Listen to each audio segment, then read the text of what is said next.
But Melbourne, I felt, we've been in lockdown for the longest out of anywhere, and our restaurants are just so diverse and so creative and so delicious. Today on Dirty Linen's Summer Series, well, I am excited because we are talking to Sofia Levin, a food writer extraordinaire, founder of Seasoned Traveller newsletter and website. If you're not on that, you've got to get onto it immediately.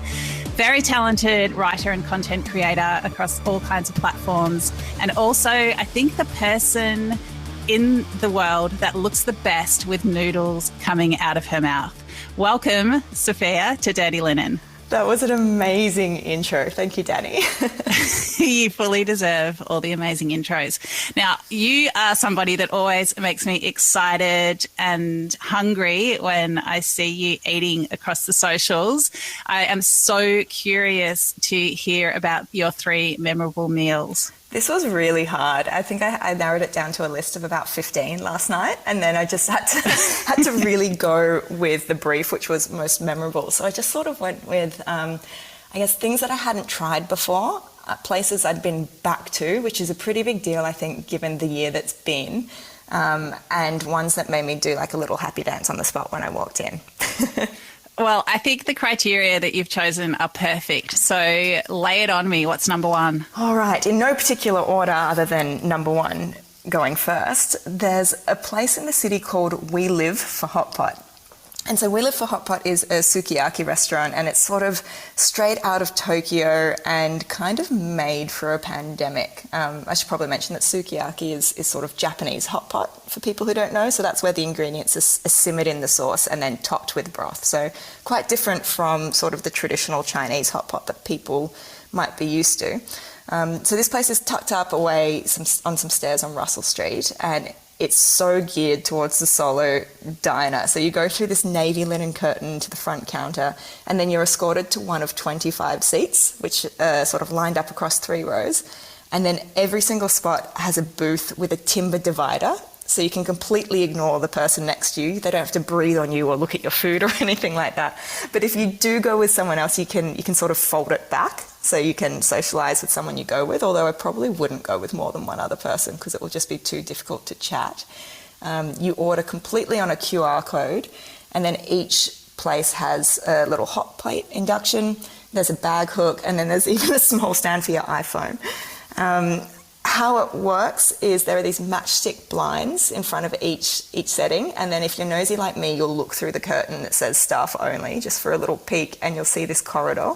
And it's this central sort of hallway that goes to a kitchen, and then they wheel your order to each curtain and just put it in front of you like that. So that's a lot of fun, and there are just cutesy things everywhere.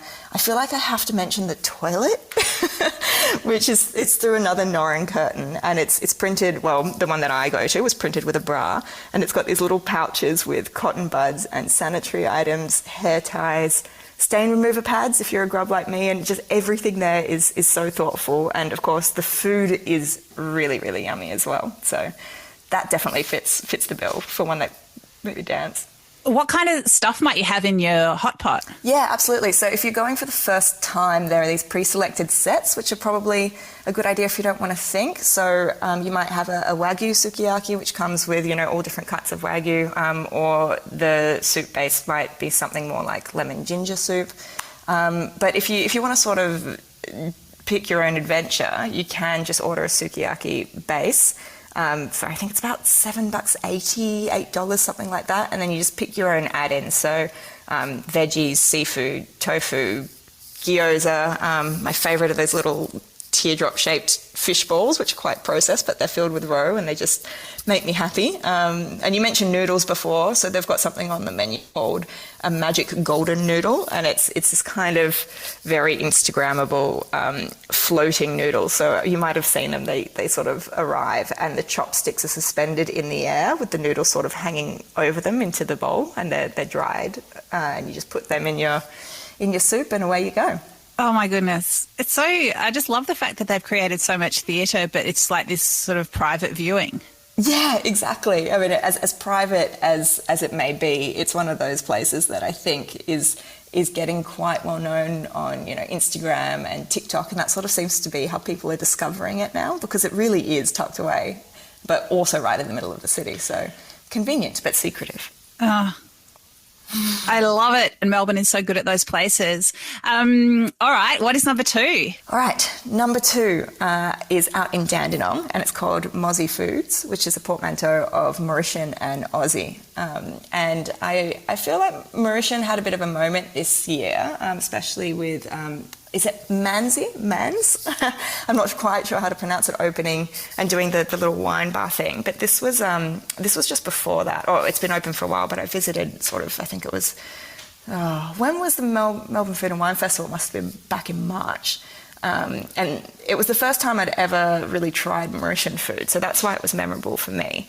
But the flavours are really familiar. So this menu in particular, you'll see wontons, biryani, fried rice, and French patisserie all on the same menu. And then you sort of look around, and people are sipping orangina, that famous French bubbly drink, and also sort of this milky Indian-style faluda. And you hear people speaking French, and there are Indian accents and a bit of Creole, and it's all just in Melbourne in one spot, so it's amazing.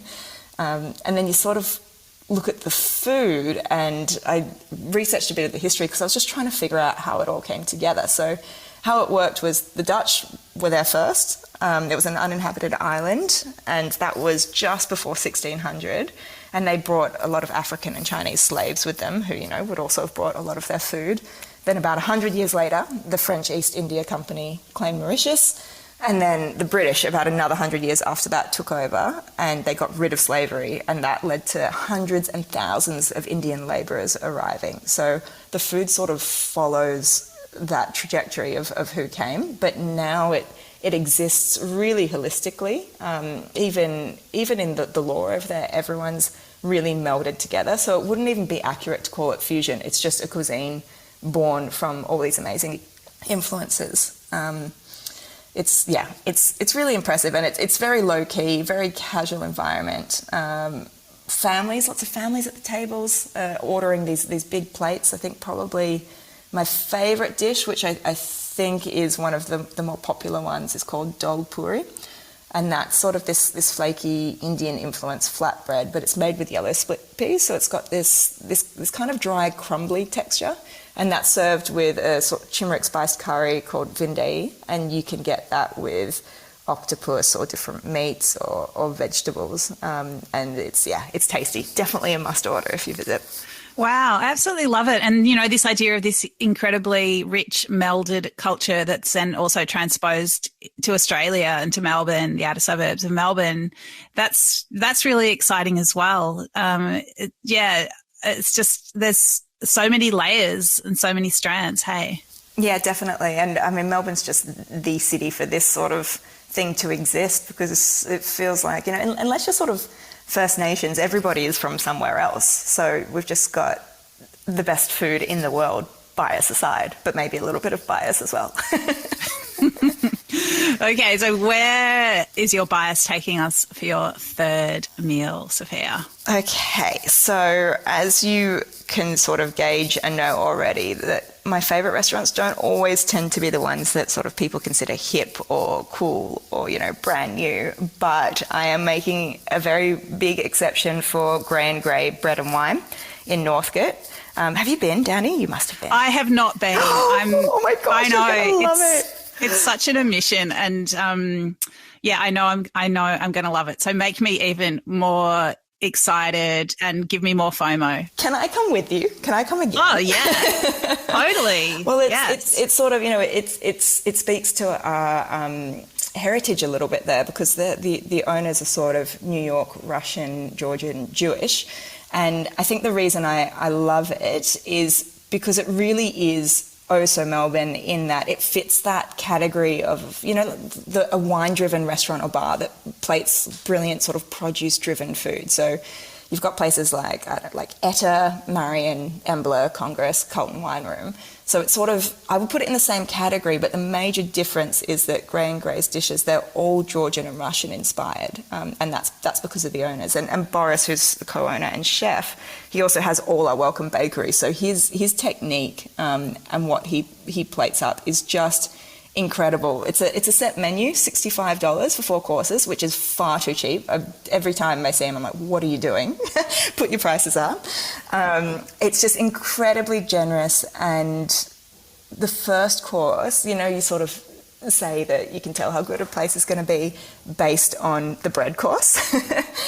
And obviously the bread here is amazing because of the bakery relation, but it comes with 3 fats, they call it. So they change regularly and might be something like chicken schmaltz preserved carrot butter was what I had most recently.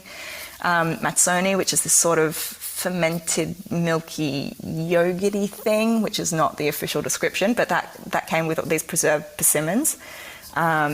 What else? There lots of sort of seasonal vegetable dishes for the second course. So we had these baby globe artichokes with green almonds and olives and grapefruits. There was this take on shuba, which is herring under a fur coat. Are you familiar with that Russian dish? I am not. I have not had any herrings in fur coats.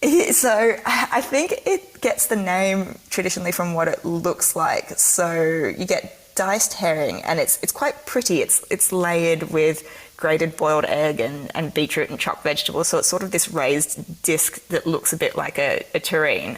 It's kind of daggy, but they do a take on it at Gray and Gray, which instead is this like perfect multicolored square of beetroot terrine. So you have the that sort of gradient of beetroot, so the dark red to the pink to the orange to the yellow, and they pickle bay trout and put that on top.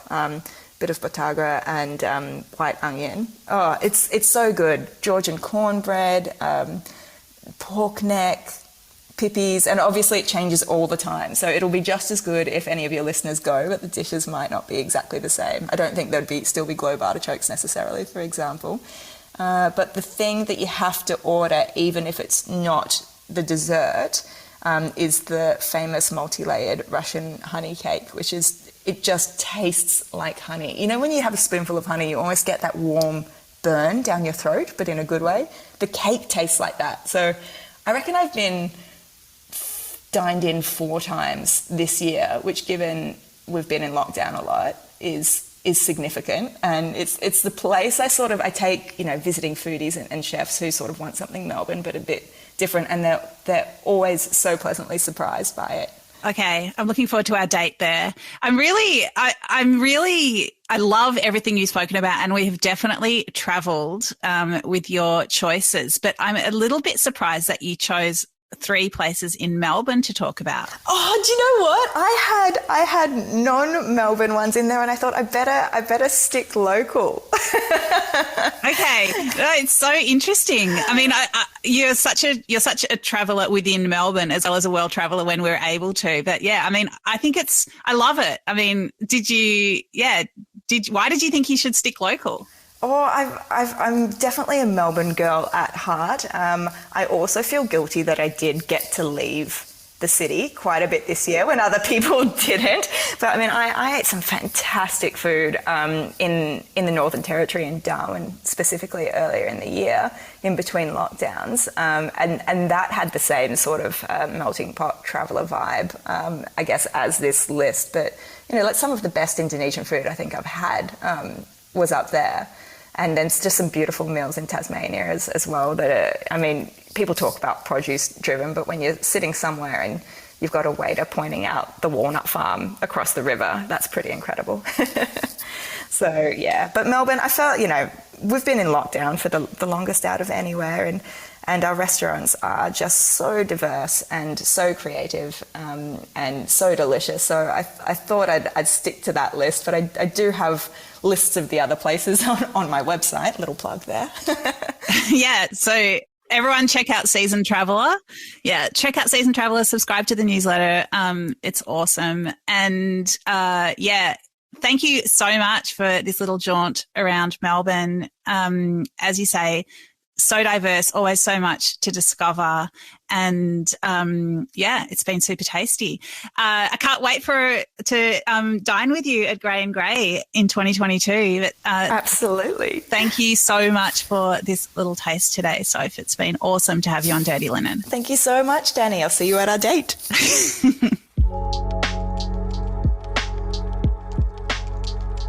This is Dirty Linen, and I'm Dani Valent. We air the issues that the hospitality industry finds hard to talk about, hearing from different people with unique perspectives. We want to hear from you as well. If you have something that needs to be said about a topic, get in touch so we can include your perspective. Contact us at dirtylinenat.deepintheweeds.com.au or hit us up on Insta at Dirty Linen Podcast. We can't wait to hear from you. This